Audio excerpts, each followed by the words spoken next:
Hello student. Yes, आज की video में हम लेसन रीड करेंगे क्या निराश हुआ जाए।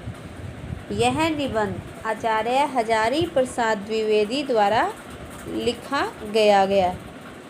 इस निबंध में लेखक ने सामाजिक बुराइयों पर को बताते हुए कहा है कि बुराइयों के साथ साथ अच्छाइयों को भी उजागर किया जाना चाहिए। मतलब जैसे हम बुराइयां जो है फैला कर बात करते, इधर बता दी उधर बता दी, हम फैलाते हैं, इसी तरह अच्छी बात को भी फैला देना चाहिए, अच्छाइयों को भी उजागर करना चाहिए।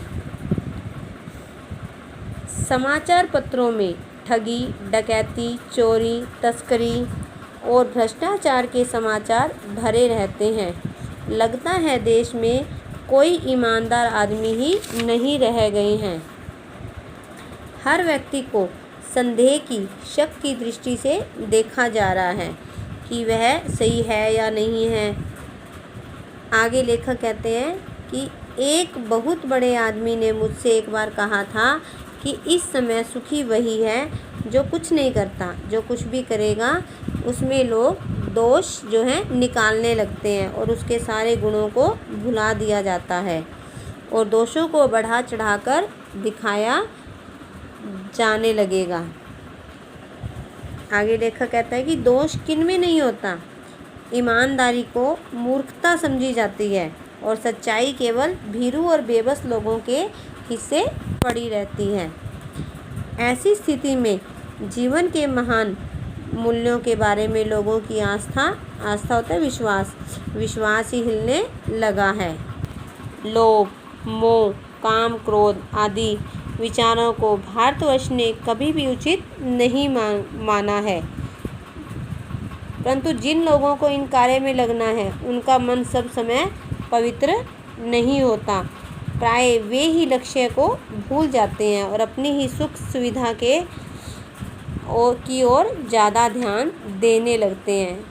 तभी तो लोभ, मोह, माया जो है वो उसी के कारण जो है लोग अपने स्वार्थ को सिद्ध करने लगते हैं। भारतवर्ष सदा कानून को धर्म के रूप में देखता आ रहा है। आज एकाएक कानून और धर्म में अंतर कर दिया गया है। धर्म को धोखा नहीं दिया जा सकता और कानून को दिया जा सकता है। यही कारण है कि जो लोग धर्म भीरू हैं वे कानून की त्रुटियों से, कमियों से लाभ उठाने में संकोच नहीं करते। समाचार पत्रों में जो भ्रष्टाचार के प्रति इतना आक्रोश है, आक्रोश होता है गुस्सा है, वह यही साबित करता है कि हम ऐसी चीज़ों को गलत समझते हैं और समाज में उन तत्वों की प्रतिष्ठा कम करना चाहते हैं जो गलत तरीके से धन या मान संग्रह करते हैं। संग्रह होता है इकट्ठा करना।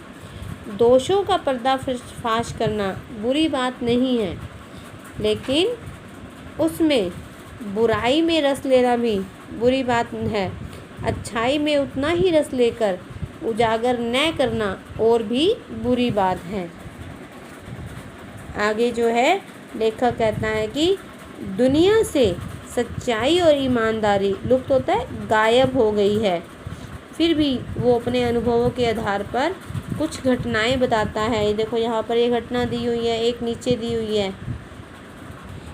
इन अनुभवों के आधार पर लेखक कहता है कि कैसे कहूँ कि मनुष्यता एकदम से समाप्त हो गई है, कैसे कहूँ कि लोगों की मन में दया माया रह ही नहीं गई।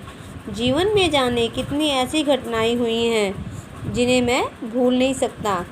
आप लोगों के साथ भी कभी ऐसा होता है, किसी ने आपके साथ अच्छा किया हो सकता है किसी ने आपका विश्वासघात किया हो, किसी ने आपके साथ बुरा किया हो, लेकिन कुछ अच्छाई भी होती है।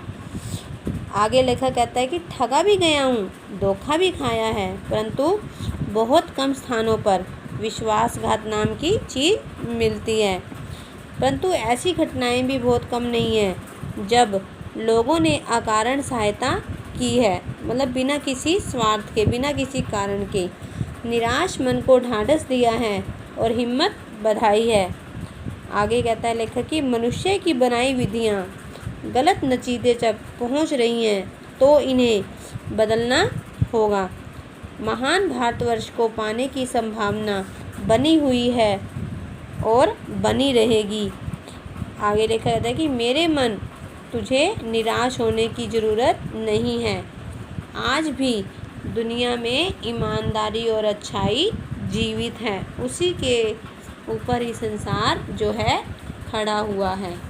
ये हमारा लेसन कंप्लीट हो गया। लेखक कहना चाहता है कि हमें हमारे अनुभवों से हमारे ऊपर अगर कोई विश्वासघात करता है, हमें छलता है, तो हमें निराश नहीं होना चाहिए, क्योंकि आज भी दुनिया में ईमानदारी और अच्छाई जीवित है। ये हमारा लेसन कंप्लीट हो गया है। हमने इस लेसन को अच्छे से रीड करना है और एक्सरसाइज ट्राई करनी है।